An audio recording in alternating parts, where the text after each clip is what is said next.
لله رب العالمين، والصلاة والسلام على سيدنا ونبينا محمد وعلى آله وصحبه أجمعين. أما بعد، فإن العلم بأسماء الله سبحانه وتعالى له فوائد وفضائل كثيرة وعظيمة. ربنا سبحانه وتعالى له الأسماء الحسنى، وقال الحبيب المصطفى صلى الله عليه وسلم: إن لله 91 اسما من أحصاها دخل الجنة. وقال ربنا عز وجل: ولله الأسماء الحسنى فادعوه بها.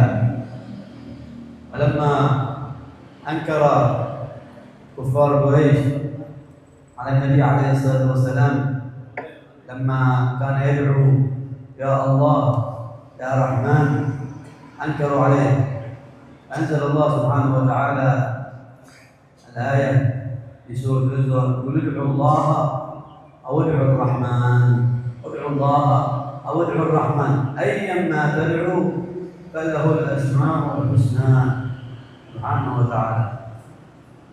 فأفضل أعظم الفوائد عندما تعرف أسماء الله سبحانه وتعالى معرفة الله عز وجل. دائما يذكر العلماء المعرفة، ولا أحد يعرف الله إلا الله، كما قال سيدنا أبو بكر الصديق: لا يعرف الله إلا الله. ولكن نحن نتعرف على صفاته وعلى أسمائه، فبذلك نعرف شيء عن ربنا سبحانه وتعالى. سيدنا ابن عباس في الآية التي قال ربنا فيها: وما خلقت الجن والإنس إلا ليعبدون، أي ليعرفون، يعرفون ثم يعبدون الله سبحانه وتعالى. وهو أول واجب على الإنسان، أول واجب على الإنسان معرفة الإله باستيقانه، أي تعرف أسماءه وصفاته سبحانه وتعالى. كذلك إذا عرفت أسماءه أنت تدعوه بتلك الأسماء. عرفت أنه رحمن، قلت يا رحمن، رحيم يا رحيم، يا غفور يا غفار، يا وهاب. وكل اسم فيه سر، كل اسم من أسمائه سبحانه وتعالى إذا تدعوه بذلك الاسم له سر. من يريد الله يلهمه في يعطيه الهمة في العلم والفهم في العلوم، لما يتعلم العلم وقالوا كل يوم يقول يأتي بيا مبدي يا خالق 100 مرة، بهذا يفهم العلم. وإذا سمع درس العلم يفهمه ولا ينساه. وهناك ذكروا أشياء كثيرة في خصوصيات أسماء الله الحسنى. الحسنى تأنيث الأحسن، أحسن هذا حسنى، أسماء الله الحسنى. كذلك مما فائدة لما تعرف أسماء الله تعميق محبة الله سبحانه وتعالى، تزداد محبته، لأن الإنسان ما يحب أحد إلا إذا عرفه. ما تحب أحد، حتى الأشياء واحد يحب شيء، يحب أو يحب شخص، ما يحب إلا إذا عرفه، حتى لو كان هذا بعيد جدا. الآن نحن نحب النبي عليه الصلاة والسلام، ماذا نحبه؟ أن نعرف هذا نبينا وهذا رسولنا، وهذا الذي دلنا على كل خير، وهذا الذي أمرنا ربنا سبحانه وتعالى بمحبته وأمرنا بطاعته. ونعرف النبي عليه الصلاة والسلام محبوب الله سبحانه وتعالى. ما الله سبحانه وتعالى ما أحب أحد مثل ما أحب النبي عليه الصلاة والسلام. عرفنا أنه جميل خلقا وخلقا، أحسن الناس خلقا وخلقا صلى الله عليه وآله وسلم. فبذلك أحببناه، عرفنا شيء عنه أحببناه، وكلما تعرفت أكثر أحببته أكثر. حتى الناس، واحد في أقصى البلاد وأنت هنا سمعت شخص أوصافه كذا عالم جليل، بعدما عرفت هذا أحببته. كذلك نحب العلماء، نحب الإمام الشافعي، نحب الإمام النووي، لأن عرفنا هؤلاء خدموا الدين، هؤلاء قريبين من رب العالمين بخدمتهم لدين الله وباستقامتهم وورعهم وزهدهم. هكذا تحب الشيء إذا عرفته. كذلك إذا عرفت أسماء الله سبحانه وتعالى وصفاته تحب ربك بذلك. وفي معرفة الاسم والصفات كذلك صلاح القلوب، صلاح القلب، وتزكية النفس، ودخول الجنة، كما في الحديث إن لله 99 اسما من أحصاها دخل الجنة. قال النبي عليه الصلاة والسلام من أحصاها دخل الجنة. وقالوا أحصاها، بعضهم قال حفظها، من حفظها، وبعضهم قال لا بد أن تعمل بمقتضاها، يعني أن تفهمها لفظا ومعنى، وأن تدعو الله بها، فإذا علمت أنه رحيم تتعرض لرحمته، وإذا علمت أنه غفور تعرضت لمغفرته. وهكذا كل واحد ينبغي له يعرف أسماء الله حتى يعرف ربه سبحانه وتعالى. على ذلك لما يعبد الله سبحانه وتعالى يعبده وهو على محبة. لهذا ذكروا قالوا الصلاة من العالم ركعتين من العالم أحسن من 1000 ركعة من العابد، وركعتين من العارف بالله أحسن من 1000 ركعة من العالم. مرتبة العارف بالله ليس كل واحد يقول فلان عارف بالله، لا، من بلغ رتبة قوية بحيث تكون حركاته وسكناته كلها لله، ما يتحرك يرفع يده أو يقربها أو يعمل هكذا إلا لله سبحانه وتعالى. هذا هو العالم، عالم بالشريعة، عالم محيط بالعلوم وبمعرفة الحق سبحانه وتعالى. الله يوفقنا وإياكم لمعرفته ومحبته والاستقامة على دينه وعلى محبة حبيبه محمد صلى الله عليه وآله وسلم. Bismillahirrahmanirrahim. Alhamdulillahirabbil alamin. Allahumma shalli wa sallim ala sayyidina Muhammadin wa ala alihi wa sahbihi ajma'in. Amma ba'd. Allah Subhanahu wa taala itu memiliki nama-nama yang terbaik, nama-nama yang terindah, yang merupakan keharusan bagi setiap kita sebagai muslim untuk mengetahui nama-nama tersebut, mengetahui secara lafaz, memahami maknanya, kemudian berdoa menggunakan nama-nama tersebut, dan berusaha untuk memiliki sifat akhlak seperti sifat-sifat Allah yang mungkin untuk kita lakukan. Dalam salah satu hadis, baginda Rasulullah SAW bersabda, kurang lebih artinya sesungguhnya Allah memiliki 99 nama. Man ahsaha dakhalal jannah. Ahsaha ini artinya macam-macam. Ada yang mengartikan siapa yang hafal. Jadi siapa yang menghafal 99 nama Allah, maka dia akan masuk surga. Ada yang mengartikan tidak cukup hafal, mengetahui lafadznya, memahami maknanya, kemudian kita berdoa kepada Allah menggunakan nama-nama tersebut dan berusaha memiliki sifat yang mungkin untuk kita lakukan dari nama-nama tersebut. Misal kita memahami Allah Maha Pengampun, ya kita gampang memaafkan orang. Allah Maha memberikan rahmat kepada hamba-hambanya, kita berusaha memberikan rahmat, kasih sayang kepada orang-orang di sekitar kita, dan demikian.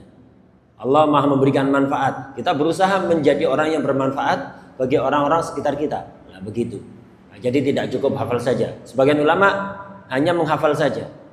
Nah, jadi 99 nama ini dan nama-nama Allah yang lain sangat penting untuk kita ketahui, kita fahami, dan kita berusaha memiliki sifat-sifat seperti yang ada pada nama-nama tersebut yang mungkin untuk kita lakukan.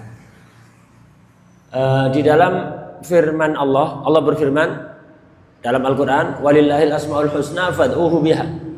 Allah memiliki nama-nama yang terbaik. Maka berdoalah kepada Allah menggunakan nama-nama tersebut. Dalam ayat yang lain juga Allah berfirman, Qulidullah awidur rahman.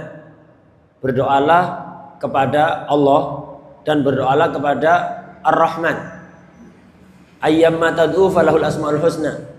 Jadi Allah itu memiliki nama-nama yang terindah. Ayat ini diturunkan dulu ketika orang-orang Quraisy mengingkari Rasulullah SAW ketika orang-orang Quraisy yang kafir. Ketika Rasulullah berdoa dengan Ya Allah, Ya Rahman, diingkari. Mereka merasa aneh. Dari mana nama Ya Rahman ini? Mereka nggak kenal sebelumnya. Mereka kalau nama Allah sering mendengar. Tapi kalau nama Rahman tidak pernah mendengar. Karena itu ketika Nabi berdoa menggunakan nama itu diingkari oleh orang Quraisy. Akhirnya Allah menurunkan ayat tersebut, Qulidullah awidur rahman, untuk menunjukkan bahwa nama Allah itu sangat banyak sekali. Kemudian mengenal nama-nama Allah itu akan mengantarkan kita sedikit demi sedikit untuk ma'rifat kepada Allah. Ma'rifat kepada Allah, kenal kepada Allah, itu kalau mengetahui hakikat Allah nggak ada yang mampu. Tidak ada makhluk satupun yang mampu mengenal Allah secara hakikat. Itu tidak mungkin. Sebagaimana dikatakan oleh Sayyidina Abu Bakar As-Siddiq, la ya'rifullah illallah. Tidak ada yang bisa mengenal Allah secara hakikat kecuali Allah sendiri. Upaya untuk mengenal Allah semakin luas. Ya sekedar sebatas kemampuan kita, karena mengetahui hakikatnya tidak mampu. Jadi sebatas kemampuan kita, ini adalah perintah Allah. Justru itu tujuan kita diciptakan. Sebagaimana dalam firman-Nya, wa ma khalaqtul jinna wal insa illa liya'budun.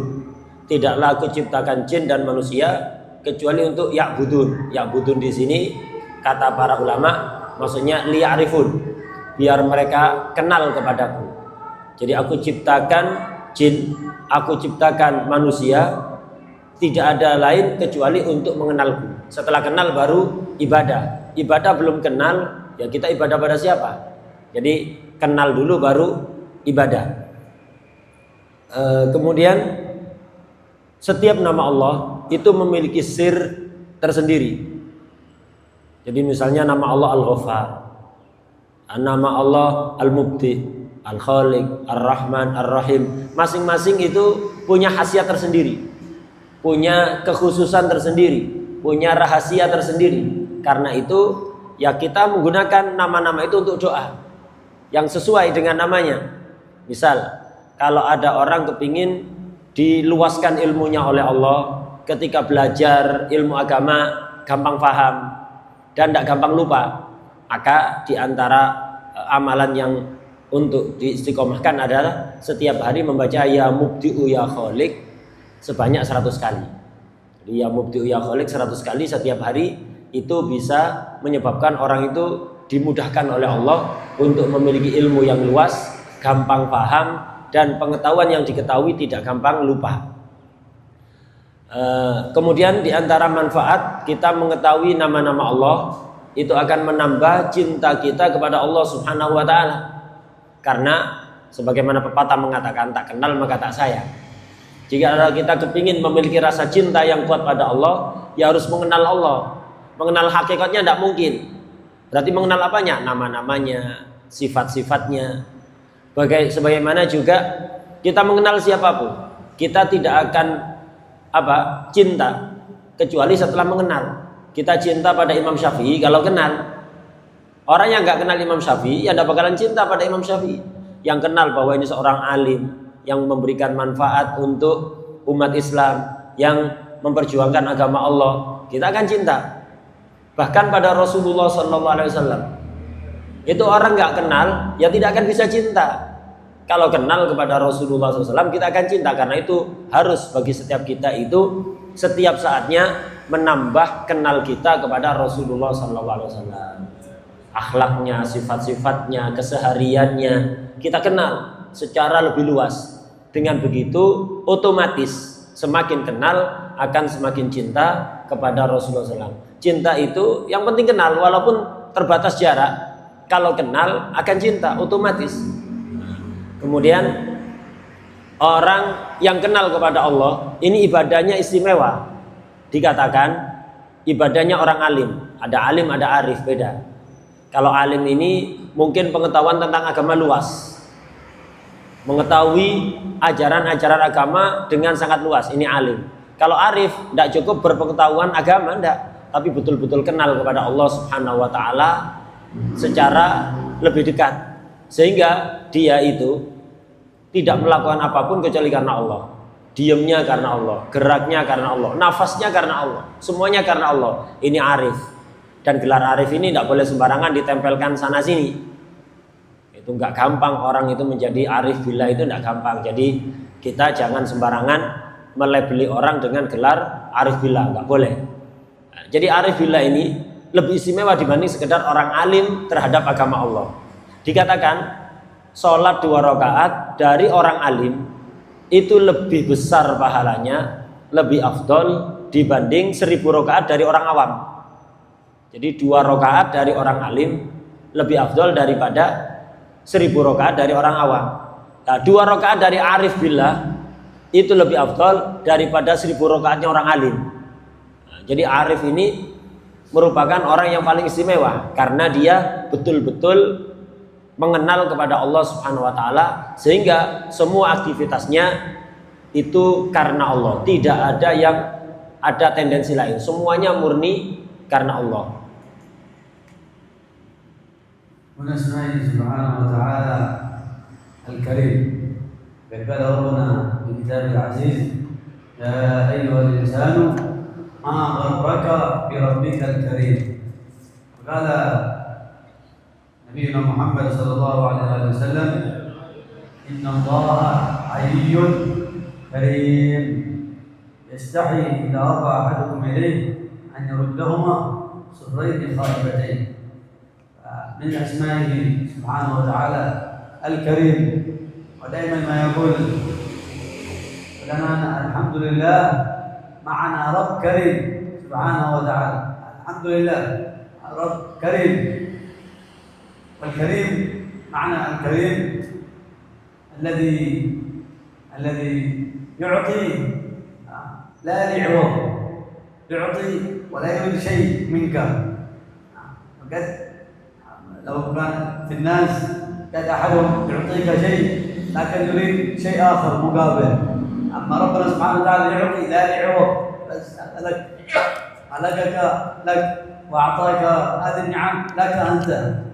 فهو سبحانه وتعالى ما يحتاج إلى خلقه، حتى طاعاتهم وعباداتهم لا تنفعهم، كما قيل في صفة ربنا سبحانه وتعالى أنه لا تنفعه الطاعة ولا تضره المعصية، بل كل من عمل أعمال صالحة إنما هي لك، إنما هي لك. كذلك الأسماء معنى الكريم الذي يعطي بغير سبب، يعطي بغير سبب. هكذا أنت لم تعمل شيء هو أعطاك وأنت ما عملت شيء. عكس الناس المخلوقين، إذا تعمل كذا هو سيجازيك. اعمل ابني لي بيت أنا سأعطيك الأجرة حقك، اعمل كذا أنا سأعطيك الأجرة حقك بسبب. لكن ربنا سبحانه وتعالى يعطي بلا سبب، هكذا خلقك وأنعم عليك نعم بلا سبب سبحانه وتعالى. والذي لا يبالي كم أعطى ولا لمن أعطى، كم أعطى كثير ما يبالي، ما يحسب كم بنعطي هذا كثير، يعطي كما يقولون هيل بلا كيل، يعطي عطاء واسع سبحانه وتعالى. وعما أعطاه المحتاجين وغيرهم كلهم، المحتاج وغير المحتاج يعطيهم كلهم سبحانه وتعالى. انظر بالنعم التي أمامنا، نعم كثيرة جدا، هذا من كرمه سبحانه وتعالى، وسهل لنا الحياة مسهلة، وخصوصا للإنسان، وخصوصا الإنسان هذا، لأن ربنا سبحانه وتعالى جعل كل شيء تحت خدمة الإنسان. قال: وسخر لكم ما ما في السماوات وما في الأرض، يعني كله تحت خدمة، وخصوصا الله أنعم أكثر ما أنعم على الإنسان. ومن ينكر هذا؟ من ينكر هذا؟ الإنسان كل واحد في هذه الدنيا، كل إنسان يعرف أنه ضعيف، هذا بالإجماع، إجماع البشر كلهم أنهم ضعفاء وأنهم مخلوقين، وأن هذه الأشياء كلها هناك من خلقها وهو ربنا سبحانه وتعالى. هذا الكريم كرمه عما نواله كل شيء، وكرمه سبحانه وتعالى. من معاني كذلك الكريم الذي يعطي قبل السؤال، يعطي قبل السؤال، قبل ما تسأله قد أعطاك من قبل ما تسأله. هذا المعاني الكريم. وكذلك سبحانه وتعالى إذا رفعت إلى غيره حاجة لا يرضى. إذا أنت تسأل غيره لا يرضى سبحانه وتعالى، كما قال القائل: لا تسألن بني آدم حاجة، لا تسأل بني آدم حاجة. هذول الناس لا تسألهم، لا تطلب شيء منهم. لا تسألن بني آدم حاجة واسأل الذي أبوابه لا تحجبه. أنت إذا تريد شيء تطلب من الله سبحانه وتعالى. وربنا قال: ادعوني أستجب لكم. ماذا تريد؟ ارفع يدك: يا رب نريد كذا وكذا. الله بيعطيك، لأنك أنت تدعو كريم، ما تدعو أحد لم يعطيك. لا، قالوا: ادعوني وإذا سألك عبادي عني فإني قريب أجيب دعوة الداعي إذا دعاني. أجيب. حتى هنا في الآية قال ذكر آيات في القرآن، قال: ويسألونك عن الهدة قل، ويسألونك عن محيض قل، بعد كل هذا. أما هذه الآية قال: وإذا سألك عبادي عني، ما ذكر قل مباشرة، فإني قريب. حتى قل حذفها، ما جاء بها، حتى نعرف أننا قريبين منه سبحانه وتعالى.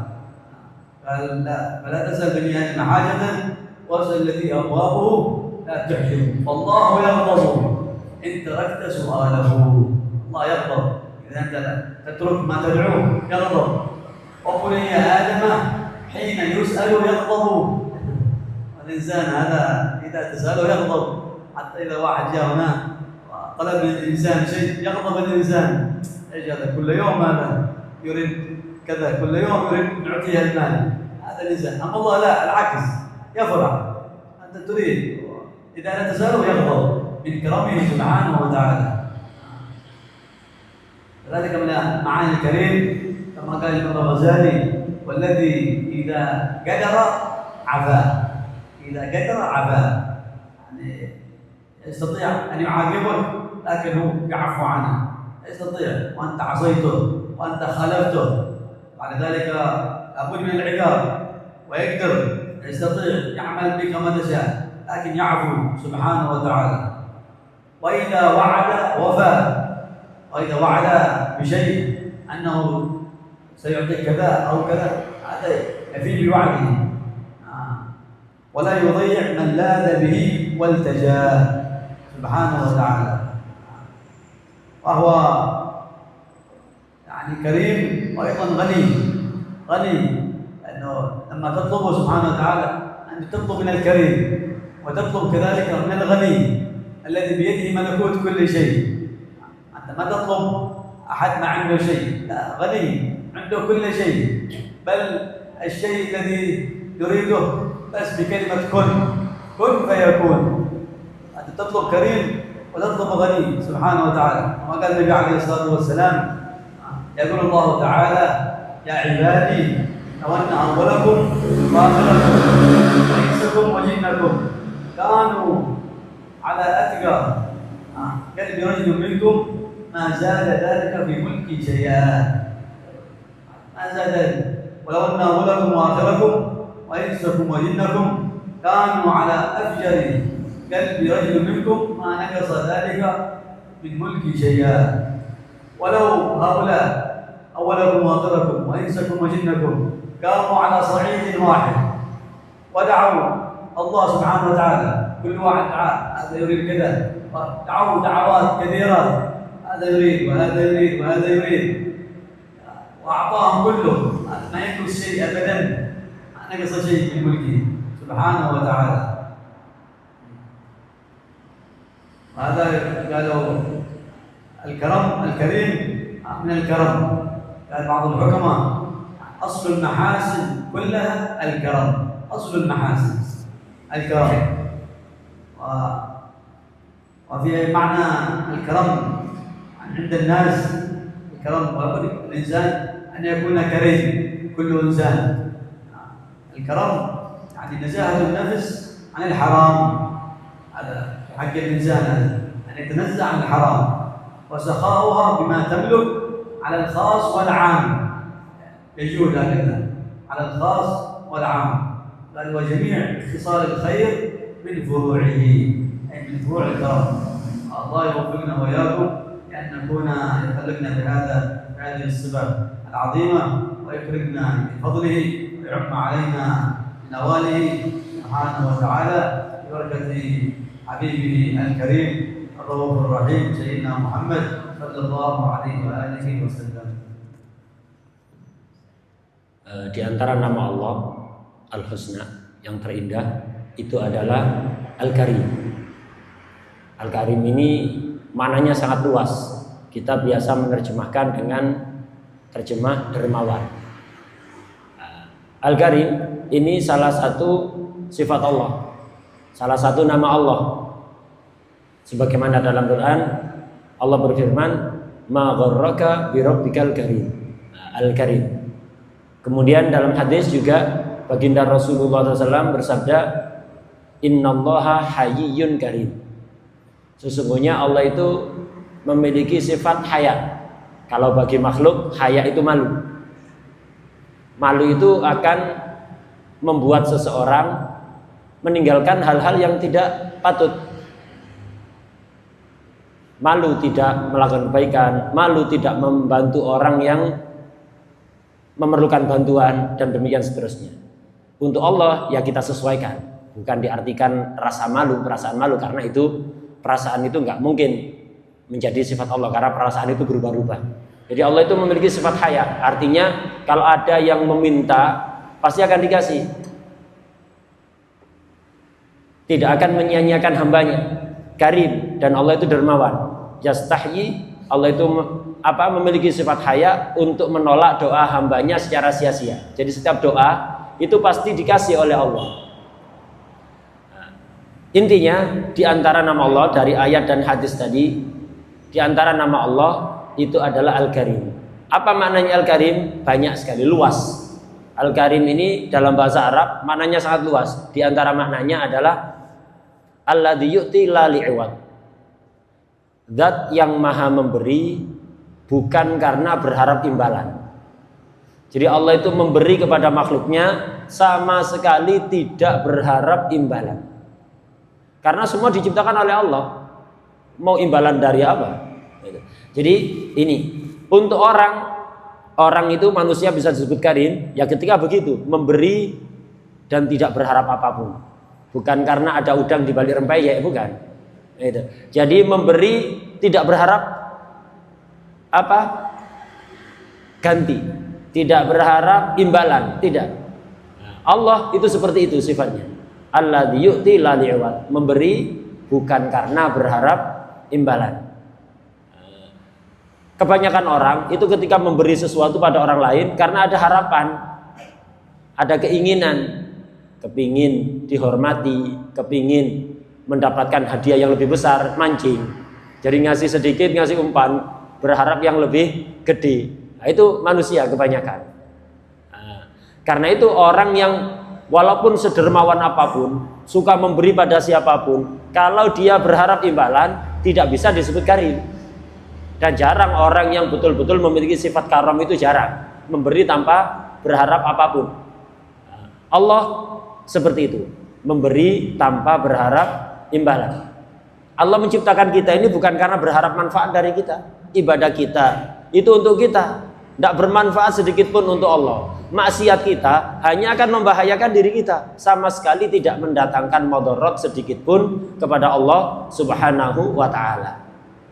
Kemudian Yang kedua, di antara maknanya Al-Karim adalah alladzi yu'ti bighairi sabab. Memberi tanpa sabab. Tidak ada alasan. Kenapa kok memberi? Ya terserah, memang Allah suka memberi kok.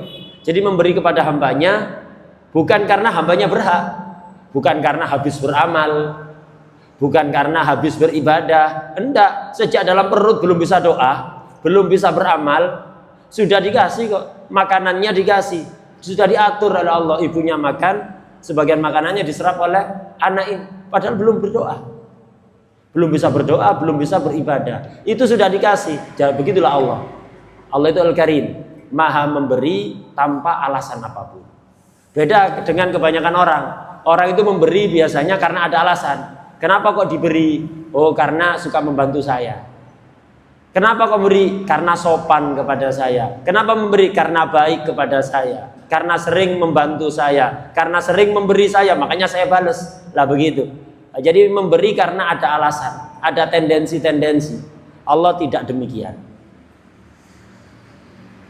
Dan Allah itu kalau memberi tidak perhitungan, memberi sebanyak apapun dan kepada siapapun. Dalam bahasa Arab ada pepatah mengatakan hel balaken. Hel itu kapulaga. Kapulaga di sana itu mahal. Sehingga orang itu kalau ngasih kapulaga biasanya ditimbang dulu. Lah Allah itu enggak. Hel balakel, ngasih kapulaga enggak usah ditimbang. PN juga enggak be. Nah begitu. Lah jadi itu Allah memberi itu dalam jumlah yang sangat besar tanpa ada alasan. Bahkan orang yang tidak beriman kepada Allah itu banyak dikasih kekayaan yang sangat melimpah sampai dihitung nggak bisa. Itu Allah. Jadi memberi tanpa alasan kepada semua makhluknya, khususnya manusia. Manusia ini makhluk Allah yang paling istimewa. Jadi hampir seluruh makhluk yang lain itu diciptakan oleh Allah ya untuk kemanfaatan manusia, untuk kemaslahatan manusia. Istimewa sekali manusia ini. Nah, kemudian karena itu ya kita jangan berkecil hati, kita punya Tuhan yang Maha Dermawan kok. Kenapa nggak minta kepada Allah? Nggak usah bingung dengan isu-isu nasional, isu-isu global, nggak usah. Kita minta kepada Allah, Allah yang memiliki sifat Al-Karim. Kemudian di antara maknanya Al-Karim adalah alladzi yu'ti qabla su'al, yang memberi sebelum diminta. Jadi Allah itu memberi hambanya sebelum diminta. Tidak minta saja dikasih, apalagi minta. Nah, begitu. Allah memberi sebelum diminta. Beda kalau kebanyakan orang, kadang itu diminta pun tidak ngasih. Atau ngasih nunggu diminta. Tidak peka. Itu. Jadi ngelihat orang membutuhkan tidak langsung membantu, nunggu dia minta dulu. Tidak, Allah tidak demikian. Allah itu memberi sebelum diminta.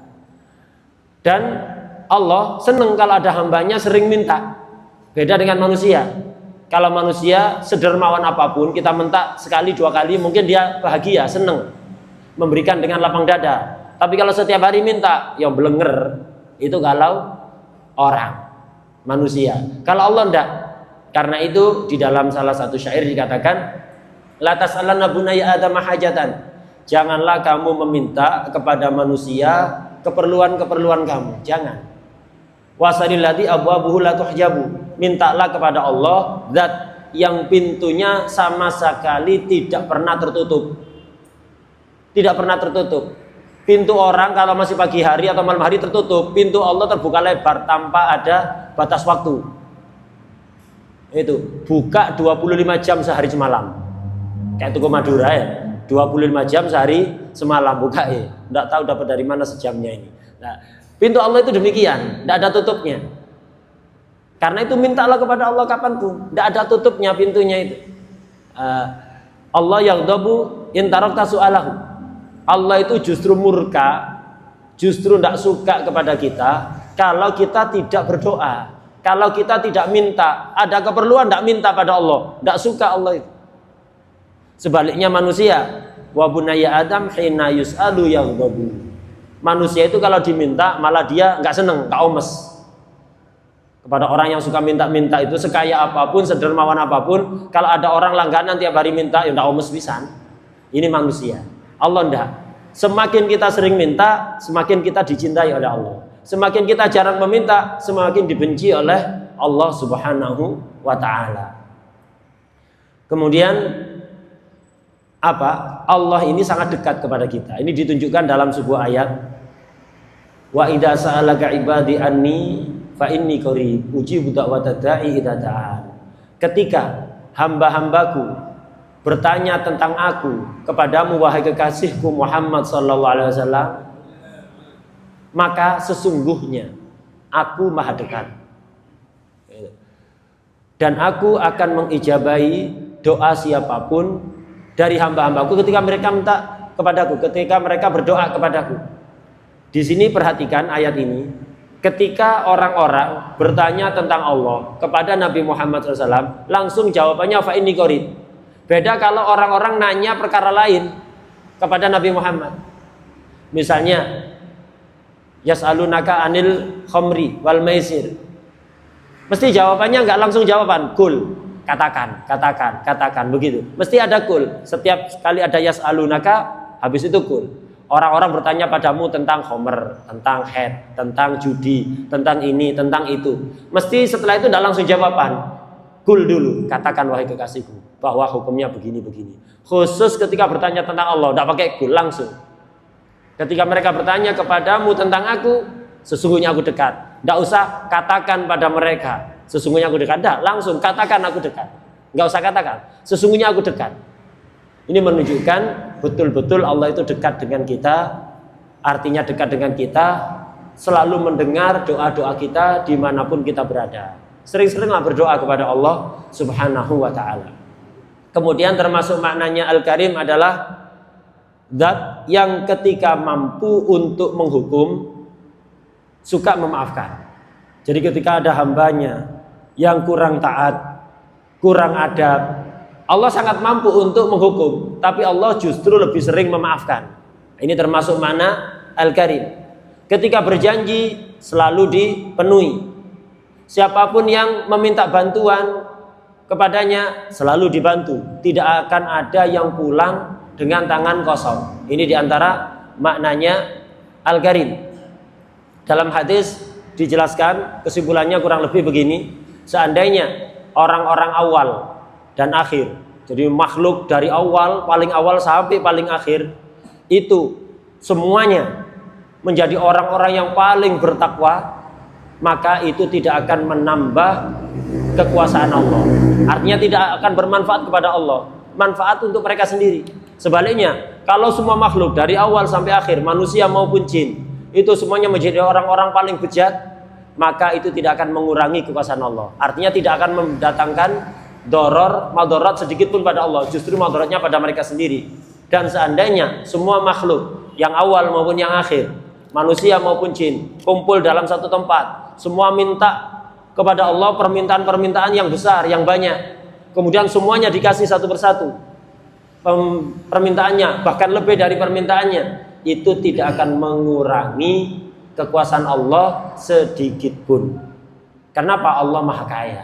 Jadi seandainya seluruh makhluk dikasih, sama sekali tidak mengurangi apa yang dimiliki oleh Allah Subhanahu wa ta'ala. Sebagian orang bijak atau yang disebut dengan hukama itu mengatakan bahwa aslul mahasin kulliha al-karam. Jadi pangkal atau akar dari segala kebaikan, akhlak mulia itu adalah kedermawanan. Orang yang bisa memiliki kebaikan-kebaikan itu tanda di hatinya ada sifat kedermawanan. Orang cerek itu medit, pilpol, lah ini ya sulit memiliki akhlak mulia. Kenapa? Dia itu selalu mau melakukan apapun mikir, saya akan dapat apa? Kalau saya begini, apa yang akan saya dapatkan? Apa imbalannya? Selalu mikir begitu.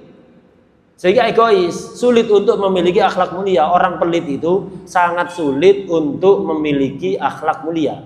Ujung-ujungnya semuanya demi kepentingannya dia. Gak pernah memberi kepada orang itu. Selalu berharap. Ketika memberi mancing, hanya ngasih umpan saja. Karena itu, kalau ingin memiliki akhlak mulia, maka modal utamanya itu harus punya sifat kedermawanan.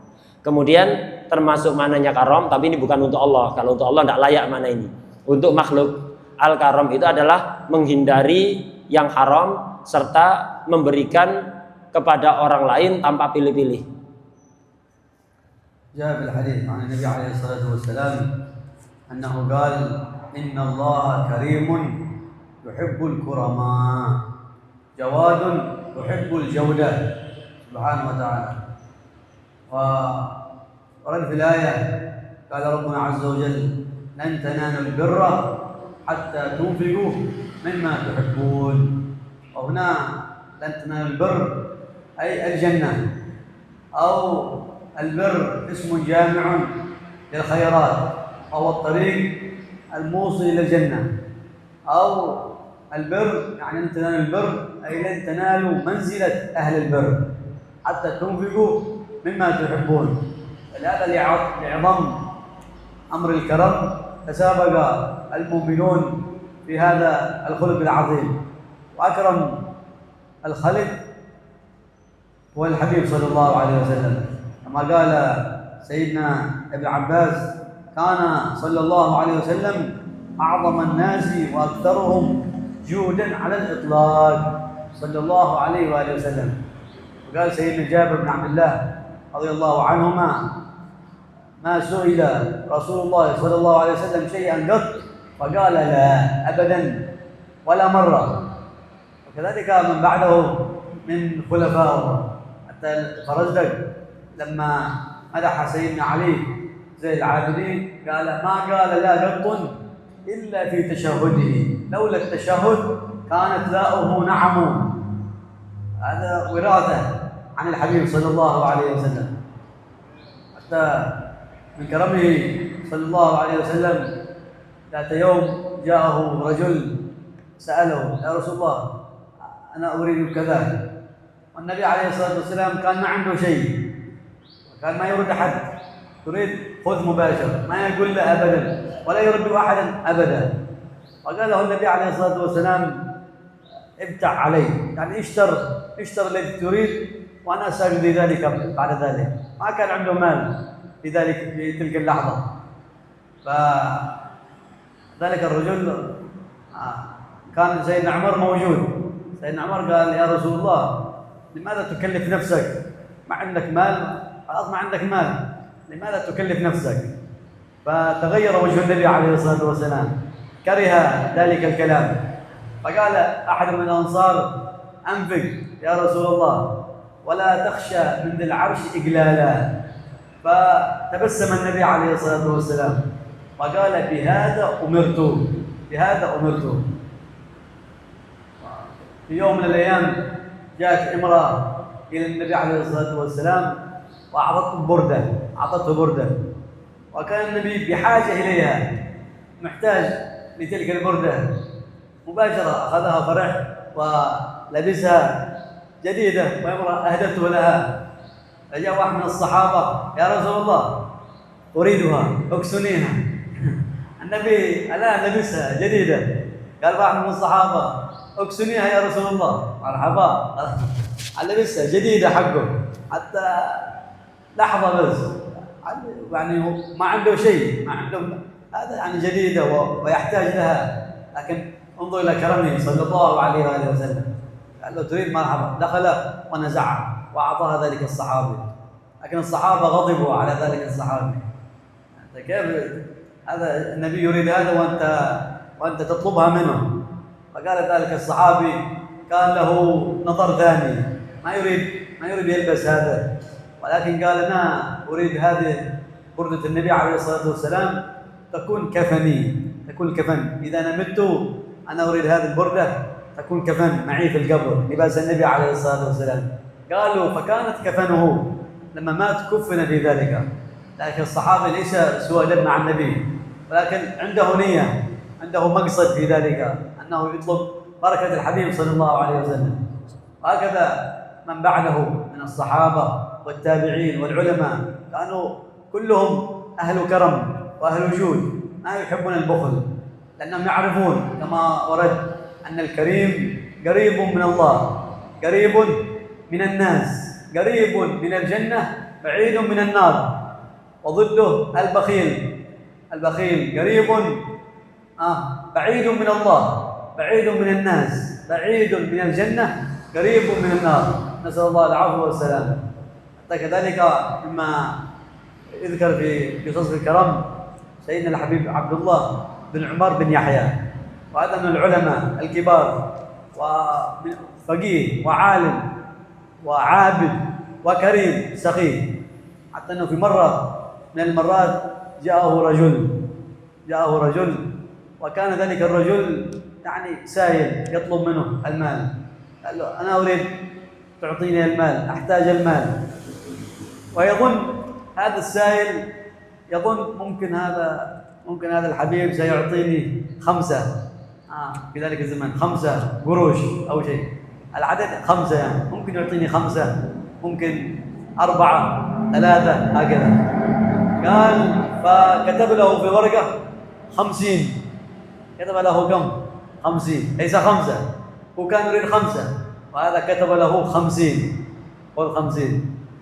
وذلك أخذ الورقة مشى السائل، بعدين وصل في نصف الطريق وفتح الورقة هذا وجد نأمركم تعطون هذا 50 50 يعني أضعاف هذا 20 مرة ضعف.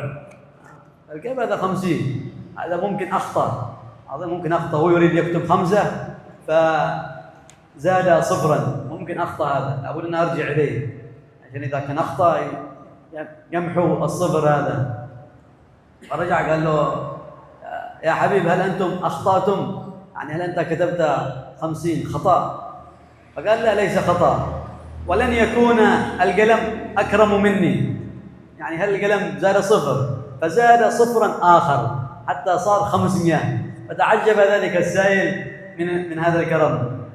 وهكذا كانوا، لأن الكرم هذا له ثواب عظيم، حتى إكرام الضيف كما قال النبي عليه الصلاة والسلام من كان يؤمن بالله واليوم الآخر فليكرم ضيفه. وقالوا أن الضيف إذا جاء إلى البيت يخرج بذنوب أهل ذلك البيت، يخرج بذنوبهم معه، يدخل ويخرج بذنوبهم معه. وحتى قالوا هذا الكريم كما قال أحد من الصالحين قال كيف لا أحب الكريم وهو يأتي يأكل رزقه عندي، أصلا هذا رزقه لما يأتي إلى البيت هذا رزقه مكتوب له. قال ويأكل رزقه عندي ويشكرني وأحصل على الثواب. فكيف؟ وليس هنا الكرم فقط بمعنى المال، الكرم قالوا البشر عنوان الكرم. البشر يعني لما يأتي الواحد هذه الابتسامة، وهذا من الكرم أن تكون بشوشا بساما هكذا، تبتسم، تأتي بالكلمة الطيبة كما قال النبي عليه الصلاة والسلام الكلمة الطيبة صدقة. فالكرم يدخل في كل شيء، والكرم يكون أولا بالقلب، واحد يكون كريم بالقلب قبل المال. واحد قال أنا سأكون كريم لكن هو ما عندي مال، ليس الكرم بالمال فقط، الكرم بالأخلاق. الكرم لما عندك طعام هكذا ويدخل أحد أي ستغضب هذا جاء سيأكل طعامنا، تفضل مرحبا بقلب واسع. ولو كان الطعام قليل، ولا بعض الناس في سيارة ولا سيذهبون إلى مكان وجاء أحد إيش هذا سيضايقنا، هذا الرجل هذا سيضايقنا، هذا من البخل الذي ما أحد يحب هذه الصفة الذميمة. من البخل كما قال النبي عليه الصلاة والسلام البخيل من ذكرت عنده فلم يصلي عليه صلى الله عليه وسلم. بعض الناس حتى يبخل بالصلاة على النبي، ليس بالمال فقط، يذكر عنده اسم النبي ولا يصلي على النبي صلى الله عليه وآله وسلم. الله يوفقنا وإياكم لأن نتخلق بهذه الأخلاق الكريمة، خلقنا وإياكم بكل خلق كريم، ويبعدنا عن كل حلنا وإياكم بكل خلق كريم، ويخلينا عن كل خلق مكروه ذميم بجاه سيدنا محمد الرؤوف الرحيم. صلى الله على سيدنا محمد وعلى آله وصحبه وسلم والحمد لله رب العالمين. Dalam hadis dikatakan bahwa Allah itu maha karim, dermawan, dan Allah cinta, artinya memberikan pahala spesial kepada orang-orang yang dermawan. Dalam ayat Allah Subhanahu wa taala berfirman, "Lan tanalul birra hatta tunfiqu mimma tuhibbun." Kalian itu tidak akan mendapatkan albir kecuali mau menginfakkan sebagian dari yang disukai. Albir ini ada yang menafsiri dengan surga, ada yang menafsiri segala kebaikan apapun itu yang bisa menyampaikan kepada surga. Ada yang mengartikan bir ini maksudnya kedudukan yang sangat tinggi yang dimiliki oleh orang-orang ahlul bir. Artinya kita tidak akan mencapai surga atau makom yang tinggi kecuali kalau kita mau menginfakkan sebagian apa yang kita sukai. Bukan hanya sedekah yang kita sendiri nggak seneng, tapi sebagian yang kita senangi kita infakkan kepada orang lain. Baginda Rasulullah SAW ini adalah panutan kita di dalam kedermawanan. Beliau itu istimewa. Beliau ini orang yang betul-betul memiliki akhlak yang termulia dalam segala bidang. Di antaranya kedermawanan ini. Jadi beliau itu tidak pernah sekalipun menolak permintaan siapapun.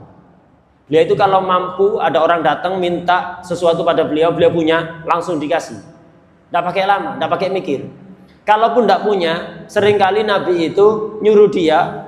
Ada suatu ketika ada sebagian orang datang pada Nabi minta sebagian harta begitu. Waktu itu Nabi sedang nggak punya apa-apa. Akhirnya apa Nabi? Tidak pernah membiarkan orang pulang dengan tangan kosong. Sudah, kamu pergi ke pasar sana, utang atas nama saya, suruh catat atas nama saya. Sayyidina Umar melihat itu merasa kasihan pada Rasulullah SAW. Akhirnya berkata, ya Rasulullah, kenapa Anda memaksakan diri? Anda tidak punya, tinggal bilang nggak punya. Kenapa sampai maksa-maksa utang untuk bantu orang? Allah tidak memerintahkan Anda untuk demikian, wahai Rasulullah. Mendengar perkataan Sayyidina Umar ini, wajah Nabi langsung berubah, nggak seneng dengan perkataan Sayyidina Umar itu.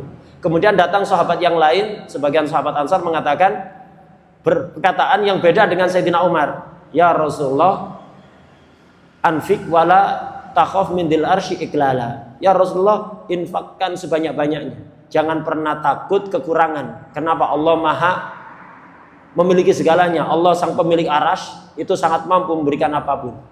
Nafkahkan sebanyak apapun Rasulullah. Jangan khawatir kekurangan. Rasulullah langsung berubah lagi wajah, langsung ceria. Dan beliau mengatakan, ya ini yang diperintahkan kepadaku oleh Allah Subhanahu wa ta'ala. Dan baginda Rasulullah SAW ini, akhlak seperti ini diwarisi oleh para penerus beliau, baik dari sahabat atau dari keluarga beliau. Di antaranya adalah Sayyidina Ali Zainal Abidin. Sebagaimana pujian Farosdak. Farosdak ini punya pujian yang sangat banyak untuk Sayyidina Ali Zainal Abidin, salah satu cucu Rasulullah SAW, cicit. Kata Farosdak, Sayyidina Ali Zainal Abidin ini tidak pernah berkata tidak, kecuali kalau pas tasyahud berkata la ilaha illallah, tidak ada Tuhan selain Allah. Itu dok kalimat tidaknya ketika mengucapkan kalimat tauhid, tidak ada Tuhan selain Allah. Seandainya tidak ada tasyahud, tidak akan pernah berkata tidak, mesti iya. Jadi diminta apapun selalu iya. Berkata tidak hanya ketika tasyahud. Ini Sayyidina Ali Zainal Abidin yang mewarisi akhlak Rasulullah sallallahu alaihi wasallam.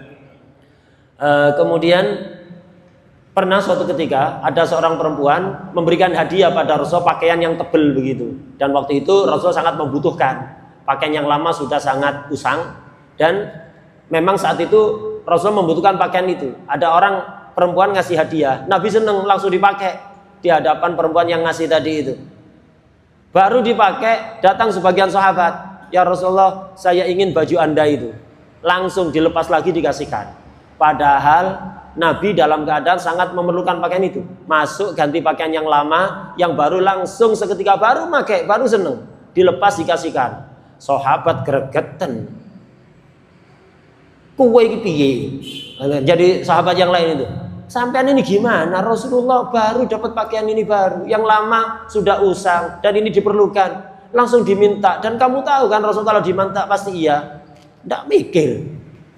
Apa kamu ditegur oleh sahabat? Tapi sahabat tadi ternyata tidak, saya punya tujuan di sini. Saya minta pakaian ini bukan karena kepingin saya pakai. Saya kepingin pakaian ini nanti jadi kafan saya ketika saya meninggal. Kenapa? Ini sudah menyentuh badan Rasulullah SAW dalam keadaan beliau ketika berbahagia. Saya ingin di kuburan bahagia dengan memakai pakaian ini. Makanya saya minta. Nah, ini contoh kedermawanan Rasulullah SAW. Begitulah. Dan dalam hadis Rasulullah SAW sangat menganjurkan siapapun untuk dermawan. Dikatakan dalam hadis orang yang dermawan itu dekat dengan Allah, dekat dengan orang lain, dekat dengan surga, jauh dari neraka. Sebaliknya orang pelit jauh dari Allah, jauh dari orang, jauh dari surga, dekat dengan neraka.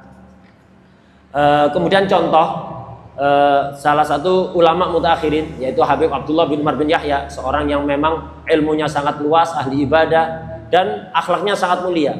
Beliau ini kaya. Ada sebagian orang mau minta pada beliau, mau minta sedikit uang begitu. Dia mikirnya ketika OTW, ketika berjalan, mikir paling nanti saya dikasih 5 kiris waktu itu, mata uang yang terbuat dari perak. Paling nanti saya dikasih 5 koin. Mikirnya begitu. Habib ini tidak pernah nolak permintaan. Paling saya nanti dikasih 5. 5 itu sudah gede bagi dia.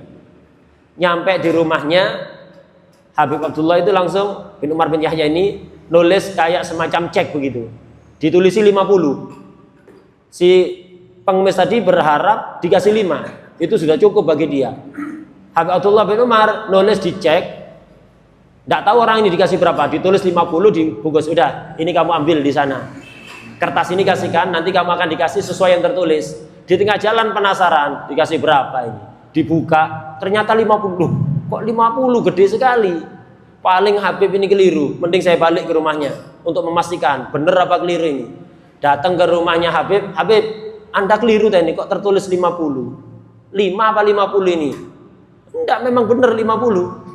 Bukan 5 Habib, enggak 50. Enggak percaya, sini. Tak ambil. Ini yang nulis 01 ini tadi pena saya enggak mau pena saya lebih dermawan dibanding saya. Tak tambahi lagi 0 lagi. Jadi 500. Ayo, ini contoh kedermawanan Habib Abdullah bin Umar bin Yahya. Beliau dulu lama di Indonesia. Kemudian balik lagi ke Hadramut menjadi pembesar mufti yang ada di sana. Kemudian termasuk kedermawanan adalah memuliakan tamu. Kalau ada tamu itu sambut dengan bahagia. Dermawan itu bukan hanya dengan harta, bukan hanya dengan suguhan, bukan hanya dengan makanan. Enggak itu, ukuran dermawan itu tidak selalu diukur dengan harta. Tidak selalu diukur dengan makanan, dengan suguhan. Ada tamu, Anda sambut dengan ceria, menunjukkan Anda bahagia ada tamu. Itu termasuk kedermawanan. Kata-katanya yang baik, ya tamu diajak ngobrol, disenengkan, duduk dibukai HP. Ada tamu ini buka HP, tuan rumah buka HP, sumetono bondet mari. Ini enggak begitu. Kedermawanan itu datang tamu disambut. Itu ketika tamu datang, misalnya kita bikin acara di rumah, ya kita berdiri di depan menunggu tamu, nyambut tamu datang. Kemudian tamu pulang, ya kita ada di standby untuk apa? Ketika tamu akan pamitan. Bukan bikin acara tamu datang bingung di tuan rumah enggak ketemu. Mau pulang nyari tuan rumah hilang bisa. Enggak begitu. Kedermawanan itu enggak selalu dengan suguhan, enggak selalu. Kalau Anda punya suguhan di rumah yang istimewa, kasihkan.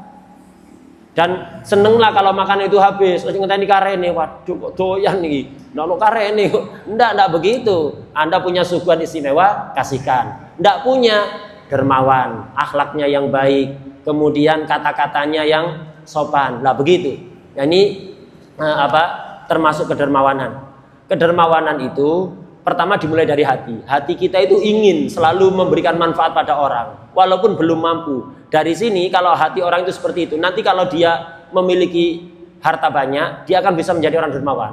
Awalnya dari hati. Hatinya selalu ingin memberikan manfaat kepada orang lain. Termasuk kedermawanan adalah ketika ada acara atau Anda di mobil, tempatnya sudah full, kok ada orang datang toleh. Anda geser sedikit ya, sampean geser sedikit, samping sampean diminta geser sedikit. Orang tadi dipersilakan, ya tidak toleh terus gitu. Dipersilakan duduk. Ya tidak apa-apalah desa-desaan sebentar, atasnya tahlil paling ya setengah jam. Jadi begitu, di mobil ada orang nggak nemukan kendaraan Anda sudah penuh, nggak apa-apalah geseran sedikit-sedikit, orang tadi suruh masuk. Nah itu termasuk kedermawanan. Termasuk sifat pelit adalah ada orang toleh padahal masih ada renggang. Kalau ditempati orang masih bisa cukup. Ini kayak dari gini wong. Itu termasuk sifat pelit itu. Banyak orang kayak gitu itu. Ada tempat digeser suruh benggang, siloi moro benggang. Nah itu. Biar nggak ditempati orang. Itu termasuk sifat pelit. Dan yang paling pelit yang paling parah itu adalah ketika mendengar nama Nabi Muhammad SAW tapi Anda tidak bersalawat pada beliau. القائدين بهداية من أحباب الله، ولا رعانا برعاية زين محبته ومحبة حبيب المصطفى. اللهم اغفر له الخير الخير وعن عليه وكنا الخير وعن عليه. اللهم صل على انت من نصوحا زكينا قلب من مروعه، فضنا واهلنا واحبابنا واهلنا من جميع الفتن ما ظهر منها ما بطن، بجاه جد الحسن سيدنا محمد صلى الله عليه وسلم. الحمد لله رب العالمين. سر الفاتحه الى حضره النبي. بسم الله الرحمن الرحيم. الرحمن الرحيم. اللهم صل وسلم على سيدنا محمد وعلى ال سيدنا محمد. اللهم